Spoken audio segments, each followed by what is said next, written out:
Good evening, fellow Kenyans. Good evening, my panelists. Habari zenyu? Mzuri sana. Okay, Makubura, habari gani? Niko salama nashukuru. Okay, asante sana. Thank you so much, gentlemen, for coming in this evening. We just want to weigh our thoughts on what have just happened about Malala. You know, the UDA, they were in the meeting today, and the result, like, Malala is no longer SG of UDA, and this is a major blow to Malala, especially to his political career. If I start with you, Makobura, what would you say about the Malala issue? I think it's not something very strange. It is something we expected as a people, especially we who follow politics. Because if we try and analyze the politics, how Malala got to this position, first Malala in 2022, when he was running for the governorship of Kakamega, he ran on ANC. So after ANC and of Musalia Mudavadi getting into a partnership with the UDA, and then after the elections, after the UDA realizing that they had won, they wanted to ensure that they bring the ANC together as part of government. And that is why they appointed Malala as the Secretary General. I don't really think that even there was a consultation within the UDA on the issue of Malala, because there were some questions that how come someone who never understood the policies of UDA, someone who was not even there, did not understand how UDA was, the circumstances that brought the formation of UDA, would be given the Secretary General. But from where I sit, he did well. He's a vibrant young politician, and he was actually used because the people in presidency, they wanted stability, because immediately the elections were over, there was instability in the country. So they were just trying to spread their network so that they would capture and ensure that the western part of Kenya was intact. Okay. Honorable Sankara, what is your take about Malala? Malala has got several definitions on my end. Number one, Malala is a collateral damage. Yeah. Under a compromise situation, there are people, innocent ones, who are subjected to suffering, however much they don't deserve. Secondly, Ruto purposely bought Malala. I would say bought. I want anyone to challenge me that Malala was not bought. Ruto bought Malala to UDA to be used as a bait to trap Musalia, who would in turn trap Wetangula, because the two aforementioned individuals are inseparable political twins. If they choose to win, they win together. If they choose to lose, they lose together. So Malala is just a low learner political student. Some of these wars are not fought mechanically. So the rise of Kalende, or whichever he calls himself, the man who declared himself the SG of UDA yesterday, but what? If Malala was a wise person, I thought he is, he would have seen that this is a political war that has got blessings in the upper table. By him going further and mobilizing goons to hack this man was the greatest blunder in politics. So Malala's goose was already cooked. It was just a matter of when and not if they had to eject him. And considering that Malala is an affiliate of Gachagua, then he had to be shown the door, because alternatively, currently, the political formation do not favor outsiders like Rigathi Gachagua. I call Rigathi Gachagua an outsider because the man is a former DEO and a one-term MP, Madeira constituency. I've never heard Gachagua speak as a national leader. He only speaks as a representative of the people of Kirinyaga and Nyeri. Not Kirinyaga, but Nyeri. So it's not a coincidence, neither is it a surprise on my end that Malala has been axed politically. And the most interesting part is that Malala was planning to go to court at 8. So Cecil Mbarire and the team, I'm reliably informed by credible sources that they went, convened the meeting before Malala could get to court. By the time Malala was going to court, the next resolutions had already taken effect because I read in their conclusion, the first statement read, the changes take effect immediately. So Malala is a young man who has no political stance. He is, in other words, a political prostitute because the other day was in ANC with Musalia.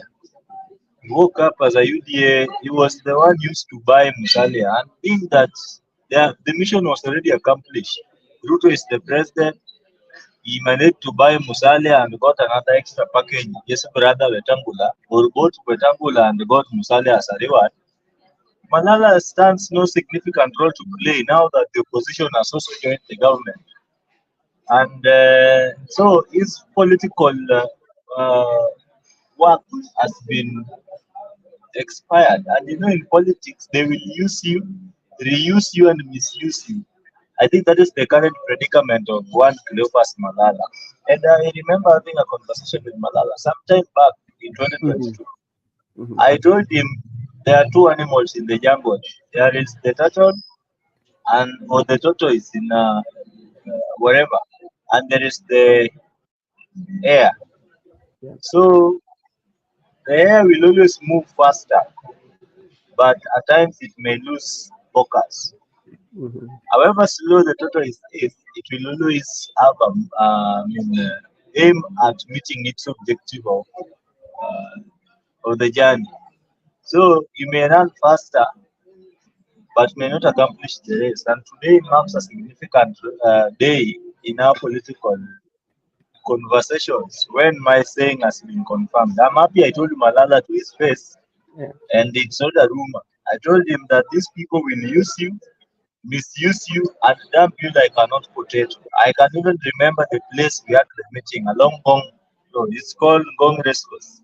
So my predictions have come to pass, and Malala is now swallowing his humble pie.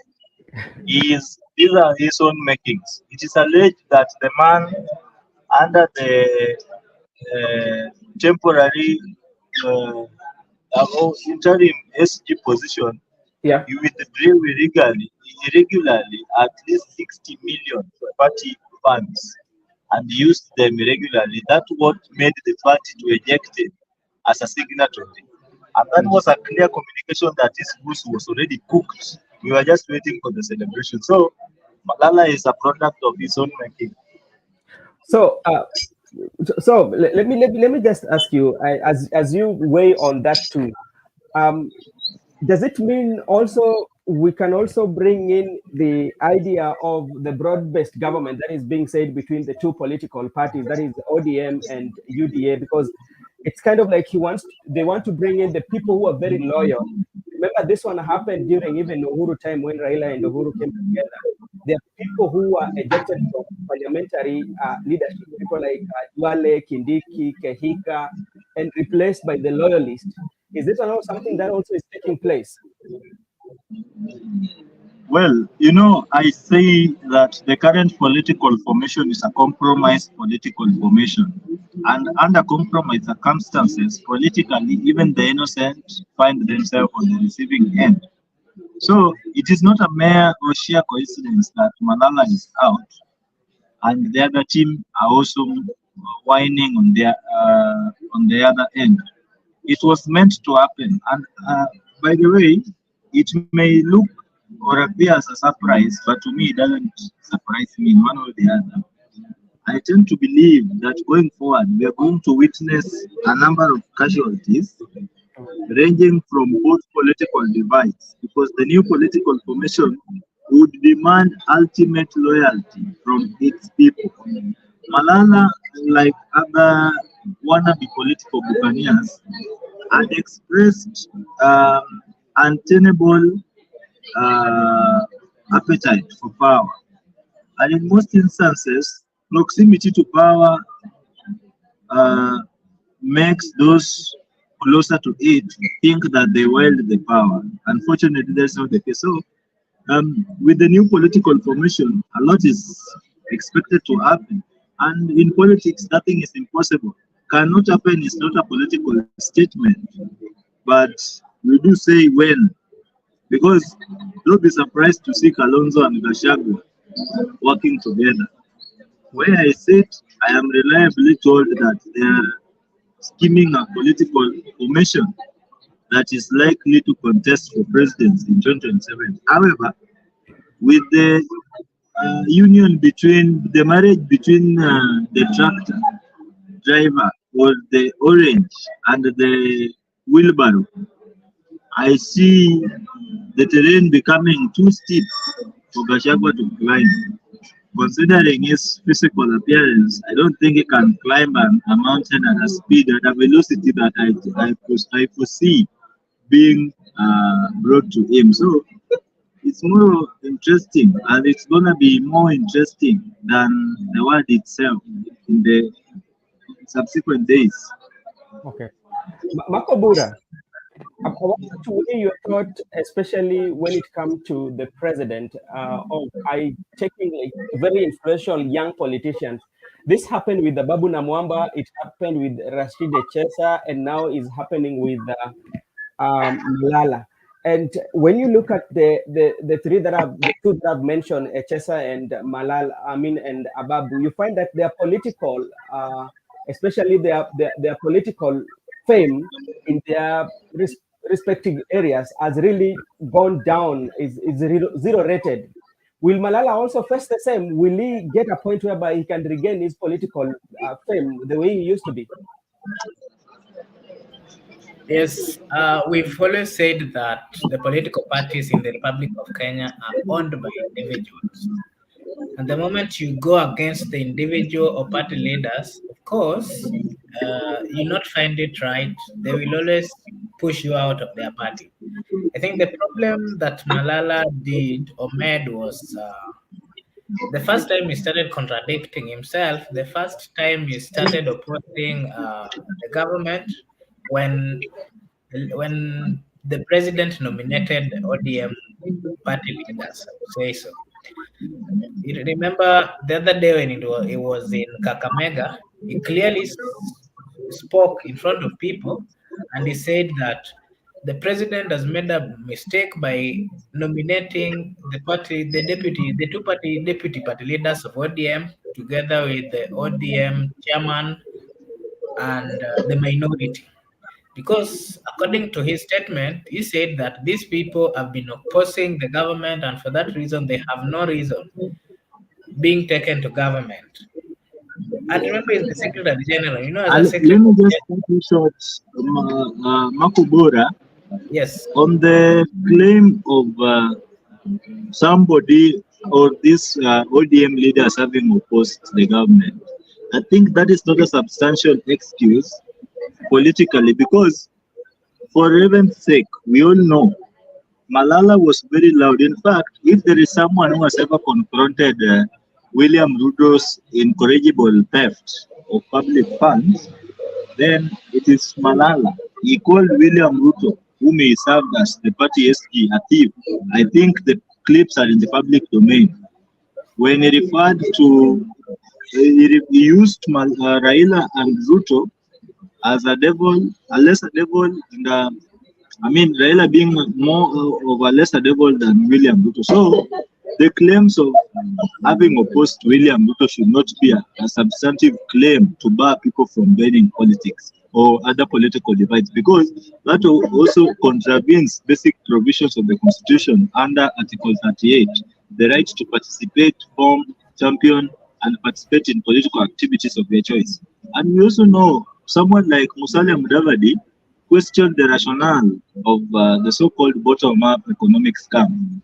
And he used a perfect example of bottle. And they ask, if you turn the bottle upside down, what do you expect? So that is the basic definition of bottom up to as per this understanding. I was bringing all this story to connect the dots. By the time Musalia was making such allegations or statements, he was flanked by one CLEOPHAS Malala, who was still in ANC, and Musalia was also still in ANC. So if Raila and this bandwagon, the people who have never believed in bottom-up miracle, joins the government, I think it's a sinking ship. Just like Musalia never believed in Ruto. The same way Malala perceived William Ruto as a thief. It's the same way Raila has been calling William Ruto all the names and they're working together. So it is a collection of political conscious versus the people. And that is not a new concept. So his claims or reasons for rubbishing the entire thing, I think to me it was obvious. It doesn't make sense in a practical and realistic political dispensation. So let it be the way it is. But anyway, continue. Yeah, that's why I mentioned that the political parties that we have, they are individual owned, and the moment you start either opposing or giving comments which are not going well or which are not held according to the party leaders, which if you give a statement that they feel is contradicting their belief, automatically they will come for you. And that is, even if we look at the ODM party, just the other day, the Secretary General, that is Honorable Sifuna, he was kind of giving conflicting information on the party stand. And remember what the Member of Parliament of Homa Bay Town, Honorable Kaloma, he said in the Parliament that the Secretary General of ODM must know that whatever the NEC has passed should be respected by even him. But the Secretary General was still very bold and he said that the people who were nominated by the president, they went there on their individual basis, not as per But the. we know in Nyanza region, people like Kaloma, just as other elected leaders from the region, these are people who have never thought devoid of political affiliation. And I tend to believe that political loyalty will not translate to political incompetency, where you become a myopic sycophant of a political leader. That MP, is he Opondo Kaluma? He has Yeah, turned to be an all-time puppet of President William Ruto, and the new marriage between the orange and the lying machine called the wheelbarrow. So people like Kaluma must exist in politics. And by the way, Sifuna was just trying to buy time. I would tell you from an in-depth perspective of political analysis. The SG of ODM is in the governing council. There is no way an opposition legislator can be appointed to government without the blessings of the party leadership, not even the party leader. So Sifuna thinks that we are politicians or citizens who are ruled by President Daniel Arap Moi. No, we are in 2024. In fact, we are soon in yeah, 2025. that We is understand. true. That is So, true. But again, the constitution is also very clear. As so much as in yes, as much as political parties do not guarantee or allow independent thinking, because I've interacted with most of the political youth leaders from various political parties, even on TV talk shows, all they speak is party position. There is no independence when it comes to individual thoughts and opinions. You have to speak party position. But that is not the case with the Sifuna. Sifuna was an agent of the devil. He was sent to lie in a different direction. This even the people like Kalonzo, there is nothing like opposition in Kenya. It is us, the citizens, who are on the receiving end. Kalonzo meets Raila and William Ruto at Amosa in Karen. They take tea together in the evening. The following day, you see Kalonzo on a press conference saying they have no faith in Azimio nominees. I mean, who is being stupid here? So these are political cousins who regroups, divides themselves in strategic positions to keep the people busy at different angles in different capacities. As the government is tormenting you with unbearable economic policies, the opposition, who are their buddies, are also keeping you busy to shout against their buddies in power. So they ensure that there is no room for citizen thought. All you think is about William Ruto and Kalonzo Musyoka. You think of same brothers in different camps, but their objective is one: to remain, to make you more poorer as you are, and to keep you more busy thinking about nothing else but themselves and their policies. So there's nothing like opposition in Kenya currently. Even the people you see in opposition, why do you think anytime William wins, anytime another person wins, their buddies who are ever having or enjoying uh, fleet chauffeurs, they have new or high-end class vehicles. They enjoy security, safety, medical allowances, and at the end of the day, they come to you that they're in opposition. There is nothing like that. These are businessmen doing business with different tactics, but from the same home. Okay. Maybe Makobura to be before I bring in Sankara. You saw James Orengo was very particular, especially on the agreement that was between President Ruto and Right Honorable Raila. Do you think APM is doing cleanup? Orengo must be among the list to be cleaned. There's some echo. I don't know whether it's on your side because I didn't clearly get what you said. Oh, you can't hear me? I can hear you, but I think there was some noise coming from some echo coming from the other side, so I was unable. I've muted him. I'm saying, yeah, the issue of James Orengo. The other day when they were in this funeral in Siaya, he mentioned that what he wanted was the agreement. If the president was going to sign to nominate the cabinet secretaries, according to him, he wanted that this thing be done in a legal manner so that should there be issues, at least they will have something to refer to.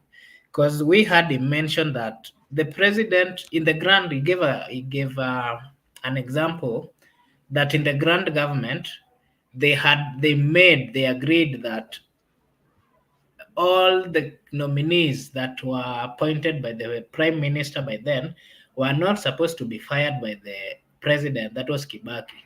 But again, they also agreed that all the appointees of the president, that is Kibaki, should not be fired by Raila. So according to the statements of James Orengo, that is a similar thing that he wanted the opposition, I mean the ODM, he wanted the ODM to get into an agreement with the government so that should there be problems with the nominees from the ODM, the president would then not have the power to send them home.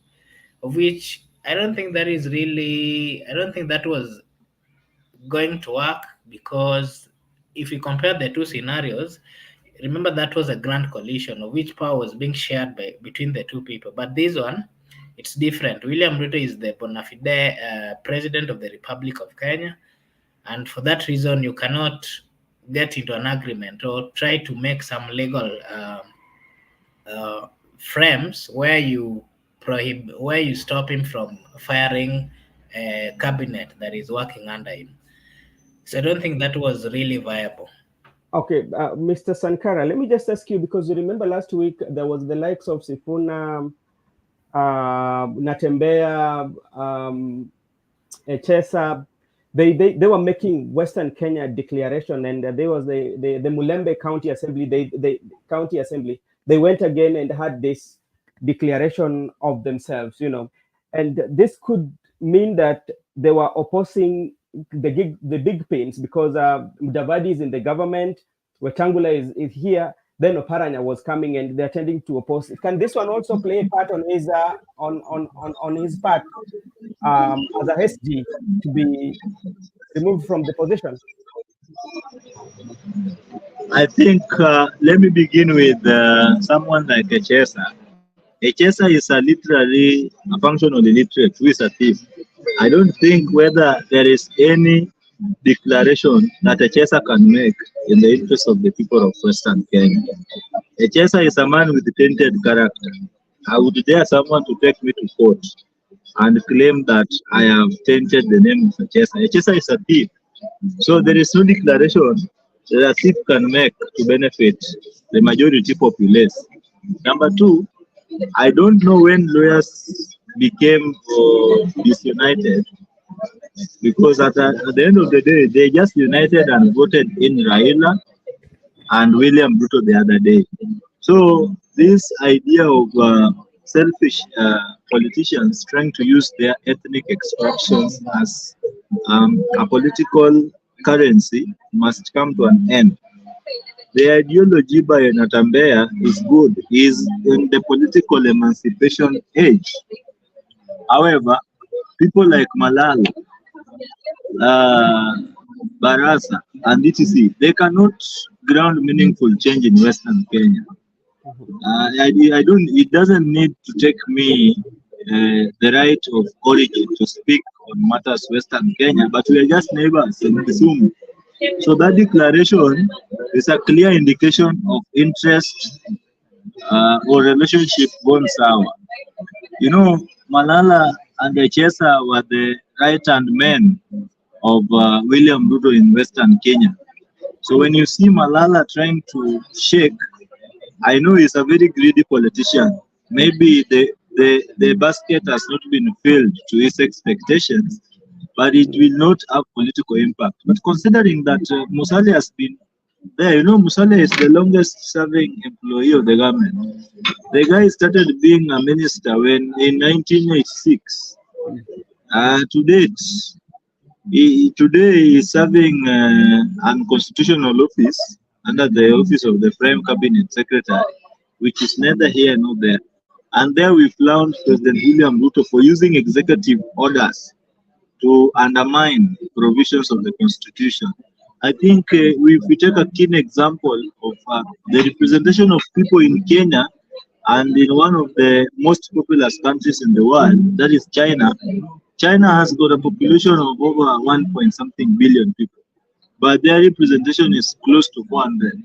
Come to Kenya, a population of 50 million people, 47 governors, 47 women rep, 47 DGs, a president, a deputy, and a bandwagon of thugs in office. I mean, the bloated executive. Look at America. 50 states, America with its population, only 50 governors. Representatives, very few. So we are represented, and the idea of the press conference may only bring a little shake, because Western Kenya has never supported William Ruto. They've all been Raila's people. And even today, you hear them speak like, when Baba is safe, they're safe. That is their own opinion. So I don't think Malala will be taken seriously, because he's a renowned noise maker. They will consider that as another form of noise he's making. He's known to be a man, whenever he's empty in the mouth, he has to speak. So they won't take it serious, and that calls for political character or character in political figures. Are you someone who people can trust, or you're someone whenever you speak, you only speak corruption when it favors the opposite coalition? When it fits you, you call it connection. When it doesn't favor you, you call it corruption. So I think that's the case with Malala, and I don't see anything new happening. Apart from the political declarations and funerals, there is nothing they can do substantively that can shake the foundations that has been built by the Azimio Kenya Kwanza Conmanship Coalition. Okay, but Maybe now, maybe Makobura, as you give your point also, I want you to look at, and maybe if you can give us in a nutshell whether Malala can pick up himself, because remember how Malala was full of himself. Remember there was a time also he was asking Mudavadi and Wetangula to follow their party so that they can join Kenya Kwanza. And he was very rude even to some his peers, especially due to the position he was holding. Remember, he had a flag, you know, he had a security. He was like a CS without a portfolio. Now he remains a nobody. He doesn't have a job right now. Will he really pick up himself and get his political mileage? okay. Maybe to start with this issue of leaders of Western Kenya coming together, maybe to chart their way. I saw the meeting, I watched it, and they were claiming that they're not very much well represented in the at the national government. And then when I said that, I asked myself several questions, because how, let's say for example, someone in Kisumu or in Luo Nyanza, what would they say when it comes to representation? For example, if a good number of close allies of the president, of the prime minister, close allies of the speaker of the national assembly are saying that they are not very well represented, it doesn't really make sense, because if it comes to matter of representation, the constituencies in Western province, they all have members of parliament who are supposed to represent the constituents. And again, they have the Speaker of the National Assembly, they have the Prime Cabinet Secretary, they have Cabinet Secretaries nominated. Office of the DPP, just to add on the list, Igonga is their son. The advisor to the president on women issues is their daughter. The former running mate to CLEOPHAS Malala is the PS University Education, higher education. We have the Speaker of the National Assembly, and the third in command in the hierarchy of power in the Republic of Kenya is from Western. And they also Yes. have MCS and MPs. So I don't know what they call representation, because appointee of the government, a cabinet minister is only responsible for the entire country. But the person who represents the people, I don't know what people refer to as representation in Kenya. Yes. Yes, Constitutionally, that is why an I'm MP saying. has got three constitutional roles: representation, not of goats, not of cows, representation of the people, formulation of bills and passing them into laws, and also putting the executive on checks and balances. So it baffles me when leaders say they are not represented in government. We all acknowledge we can only have one president from all the 43 tribes we have in Kenya, from all the 8 regions we have in Kenya, from all the 47 counties we have in Kenya. Only one county can produce a president at a go. How do they speak of representation if their MPs are the ones voting yes in parliament? Waluke is an irredeemable thief. He looted NCBA and joined government for protection. Why does he not call on the people like Didmas Baraza, who was published by DCI for shooting to kill an innocent citizen or an armed citizen at point blank? How do you want the people to be represented if the representation, which is constitutionally recognized, is composed and hijacked by thugs? So the representation do not come from presidential appointment. Rather, it comes from elective positions that the people participate directly. They should blame leaders from their region, not presidential appointments. Yeah, thank you for that. And again, maybe to add on that, if from the statement that they were making that they're not very much represented, and this some of these words were coming from the secretary by then, Malala, while he was still the secretary of UDA.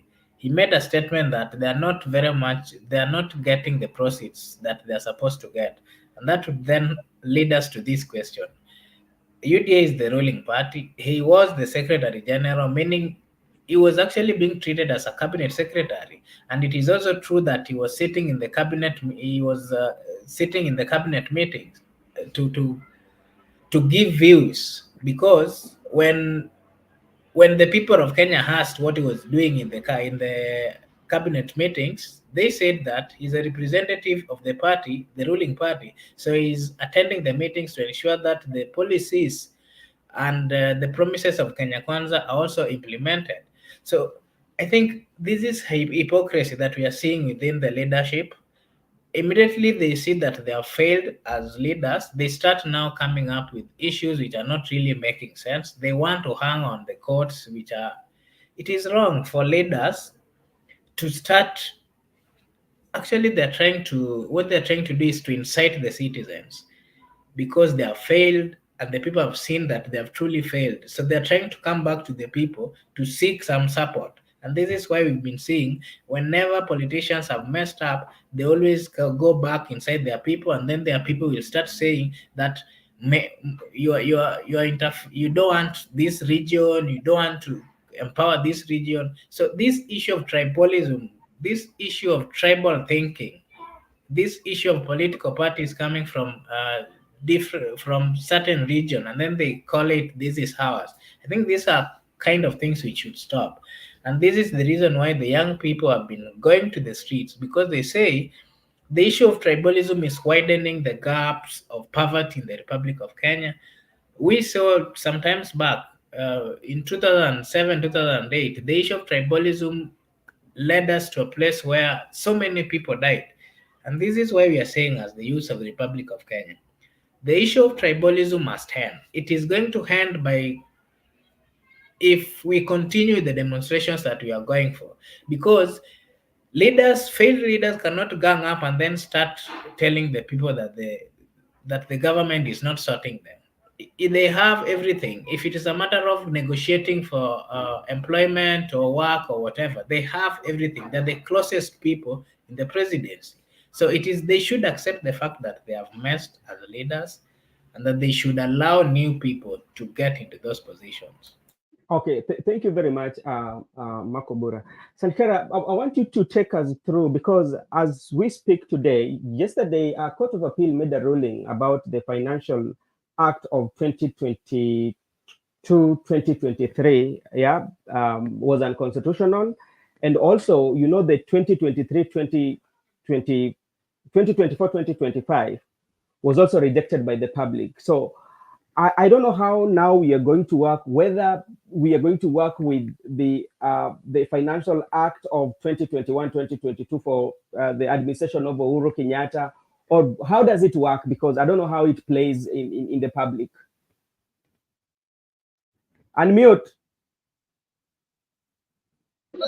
Generally, a finance bill is not a new concept. Rather, a finance bill only seeks to amend already existing financial acts. Let's say the Income Tax Act, then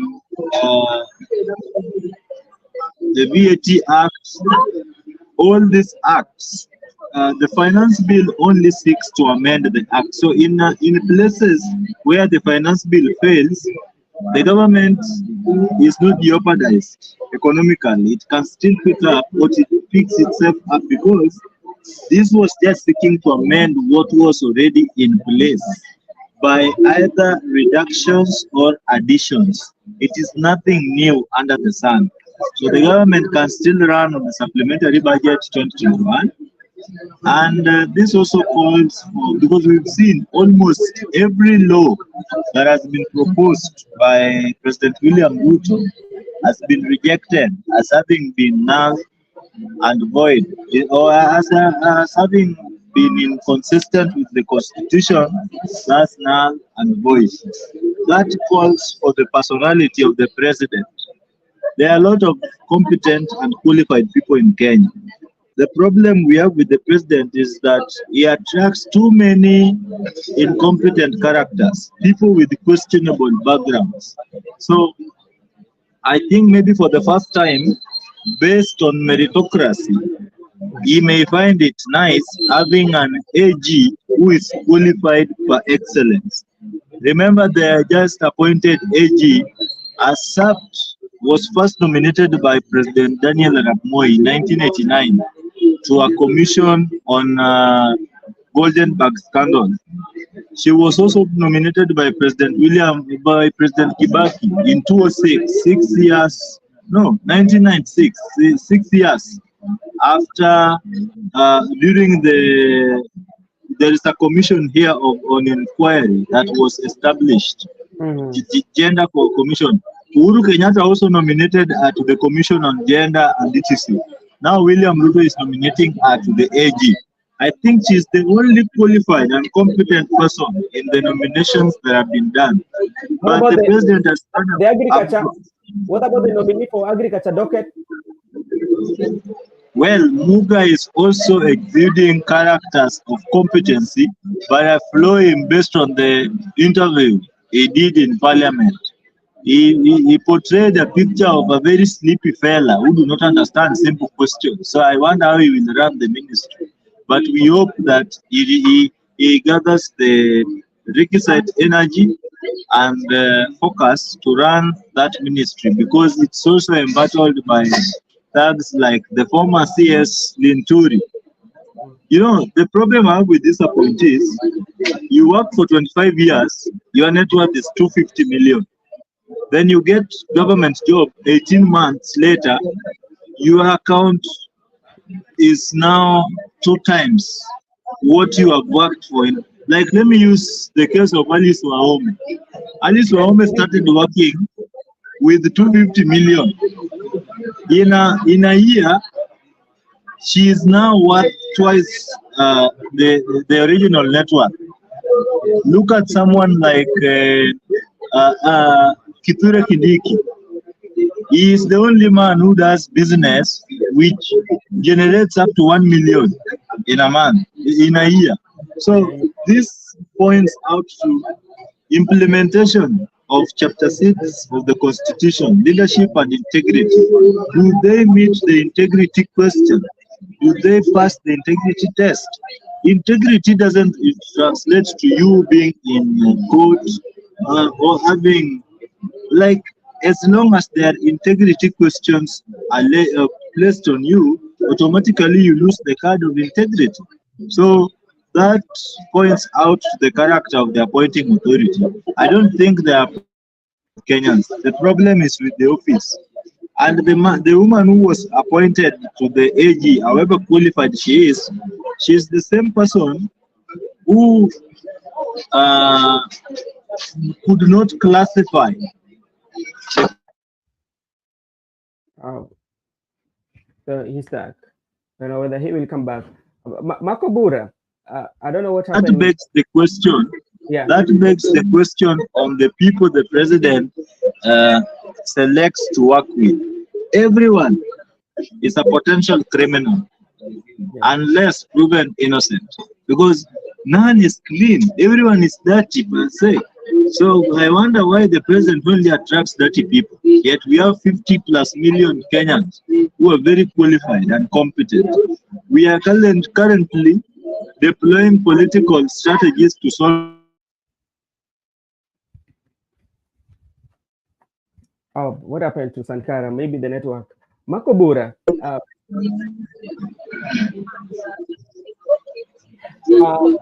Makobura. Just to ask you about the same, about the financial act for the 2 consecutive years that the president has been in power, because as we speak today, ever since president come into power for the 2 years, he has not, his especially financial acts has not worked. And that is not the only area where the court has found the president unconstitutionally in his project. Remember, we have Hustler Fund, that it was not Hustler Fund that also has a problem rolling out of the Hustler Fund. And if you look at it, its main agenda for the Hustler Fund was to assist the small scale business. But you find that a total of 30 billion was disbursed. But a total of around 10 billion on repayment, but like the repayment is not such good. Think about that. There's also social health insurance fund that also the court declare unconstitutional. Another one that the court declared and deployment of KRA officials to go into the field officials, that also the court declared unconstitutional. So what does it speak about this government in a nutshell? I think the government of William Samoei Ruto, led by the president, he's not been following the constitution that he swore that he would follow. Remember when he was being sworn in as the president, he carried the Bible and the constitution of the Republic of Kenya. And before the people, he said that he would follow the constitution. But what we've been seeing is a president who is a president who does not care. He actually wants to run the country from what he thinks. He doesn't want to consult people who are professional in any field. He makes decisions by himself. He doesn't consult. He's being given legal counsel. He doesn't hit to that, and that is what we saw the other day. The AG, the former AG, he's clearly stated that he does his work. When the people asked him why, most of the government projects and everything that he does, whenever they're taken to court, the court nullifies and says they're all unconstitutional. The people are asked the AG, and the AG clearly said that he does his work. He gives legal advice to the president, but the president does not. The president is not really taking heed. The president is not really following his legal counsel. So I think the problem is William Samoei Ruto, he has to accept that. He has to accept and respect professionals. If a professional gives you an advice, you have to take that. And you also have to consult the people. The reason why most of these cases, most of this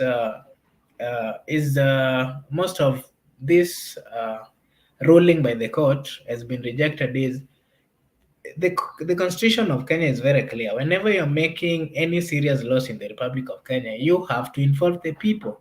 When he was doing this thing of SHIF, he didn't consult the people. When this issue of finance bill was being passed, the law is very clear. You have to go and listen to the people. They pretended that they went to the people to listen to the people, but the views of the people are not incorporated. When it comes to the issue of what? Aslafan.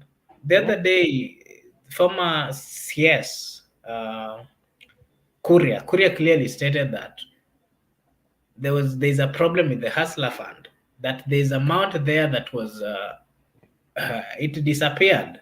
And remember he was saying that docket has now been left to the former governor of Kakamega, that he should now go look for that money and bring it back. They were trying to look for the money and they were unable. He also in the public, he said that he was an incompetent person. That clearly tells you that any financial bill that we've been seeing in this government, a lot of money they put it in that financial bill, but the majority or the bigger percentage of it is they just put it there knowing very well that they are going to loot. So if you also look at the implementation of that finance bill, whatever the finance bill has been helping the people of Kenya is, we've not seen any development in the Republic of Kenya. Since William Samoei Ruto got into office, can you point for me either one thing that the people of Kenya can say that, oh, this one we will use this maybe to remember what the president. There's nothing. I think he has done something. The only remarkable thing William Ruto has done since he took over power is to appoint incompetent people and lie throughout. If he doesn't lie, he is lying. And that is the truth that all of us agree to. On the matter of Aslafan was not an appropriation of parliament, and therefore it is unconstitutional, but it is also being purported to have been financed by the public resources. And I ask myself, who can do a business worth 500 in this country? That shows the mindset of the people in power. They are in a utopian world. When you give someone 500 to do business, last week, but one, I had a meeting with the CEO of Bidco company in Kenya. He told me that he has 42 certificates.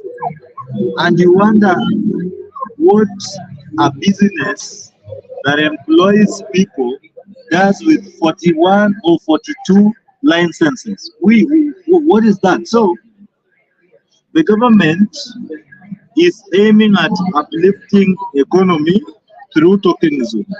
You know, William Ruto won presidency by bribing Kenyans with lies or money. So the economic resuscitation is not a political event. It is a process that inculcates the efforts or the collective efforts of economists, willing citizens, and also an enabling environment for entrepreneurial activities. Today, I am person cannot start business in peace. There is the poisons and toxics and poisons board clearance. There is I don't know what carry all these sorts of nonsense pulled in the name of legal or whatever, compliance. It doesn't make economic sense. And the only thing that our politicians do not tell us, when they want to steal from the people of Kenya, they compare Kenya to America, Singapore, Europe, and etc. But there is one thing that they fail to tell us: how thugs are being dealt with in those countries. I can confirm by a mere mention. In China, in China, they executed 2 mayors for corruption related allegations. In North Korea, how do we call him? We call him Ching Sang, who was the defense committee chairperson, an uncle to Kim Jong-un, was executed in 2013 for corruption related allegations. Just the other day, a real estate tycoon was handed a death sentence in Vietnam. In Thailand, they arm thieves. In Japan, they execute thieves in public. Then in Kenya, thugs and thieves and looters are appointed to government. That is the only difference. Or they run for political office and win. It is only in Kenya where thugs who are supposed to be killed in public are elected to lead the people in voting for change. Which change can a thief bring? So you elect a thief. It's like what we have in Kenya. I wanted to give a very difficult example, but for the sake of our listeners, I beg to withhold. But the thing is, integrity is where we draw the line. So you only compare China to America when it comes to policies. What?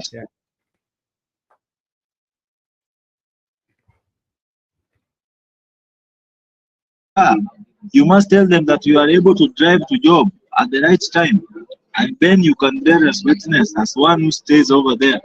Here, we don't even have reliable public transport system. What we have is commuter services.